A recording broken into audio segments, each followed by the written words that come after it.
তরুণদের মধ্য থেকে বের হয়ে আসবে আগামী দিনের প্রতিশ্রুতিশীল কণ্ঠ ও নৃত্যশিল্পী। এটিএন বাংলা আগামীর তারকা সিজন 2 এর মাধ্যমে মেধাবী শিল্পী বের করে আনার সেই চেষ্টা করছে বলে জানান আয়োজকরা। মিজান শাহজাহানের রিপোর্ট। বাংলাদেশ, ভারত সহ 10টি দেশের অংশগ্রহণে একই মঞ্চে গান ও নৃত্য প্রতিযোগিতার এই আয়োজন।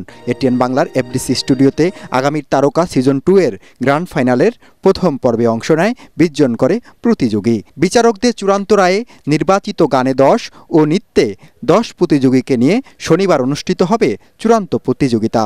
এটিএন বাংলা ও এটিএন নিউজের চেয়ারম্যান ডক্টর মাহফুজুর রহমান উপস্থিত থেকে বিজয়ীদের হাতে পুরস্কার তুলে দেবেন বলে জানান আয়োজকরা। আগামী তারকার সিজন 2 শুরু হয়েছিল 9টি বিভাগীয় শহরে 1,20,000 শিল্পীদের নিয়ে বাছাই করে আজকে গ্র্যান্ড ফাইনালের প্রথম পর্ব। উপমহাদেশে যারা নাচকে কোথায় নিয়ে গেছে তাদের সম্বন্ধে জানা, গানটা আমরা যে গানগুলো করব সেই গান সম্বন্ধে জেনে আশাটা আর কি, সেটাই আমরা চাই। মিডিয়া, সিনেমা সব কিছু তারাই চালাবে। তাদের মধ্যে বড় বড় স্টার তৈরি হবে, কবরী তৈরি হবে, রাজ্জাক তৈরি হবে।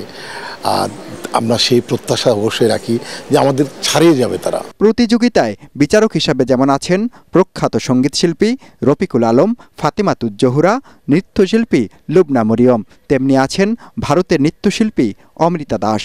এই দুই বাংলার মধ্যে কোথাও গিয়ে আমাদের সব কিছুর মধ্যে এমন একটা অদ্ভুত মিল রয়েছে যে ভীষণ ভালো লাগে। এখানে এসে মনে হয় বাড়িতেই রয়েছি। নতুনদেরকে তো সবসময় আমরা সবাই এনকারেজ করি, চাই যে নতুনরা করুক, কারণ ওরা তো আমাদেরই সন্তান। নৃত্যশিল্পী আসা উচিত যারা প্রতিযোগিতা করার মতো একটা মান নিয়ে আসবে। আগামী তারকা সিজন 2 এর গ্র্যান্ড ফাইনালের পর্বগুলো আগামী সপ্তাহ থেকে এটিএন বাংলায় সম্প্রচার করা হবে বলে জানান আয়োজকরা। মিজান শাহজাহান, এটিএন বাংলা, ঢাকা।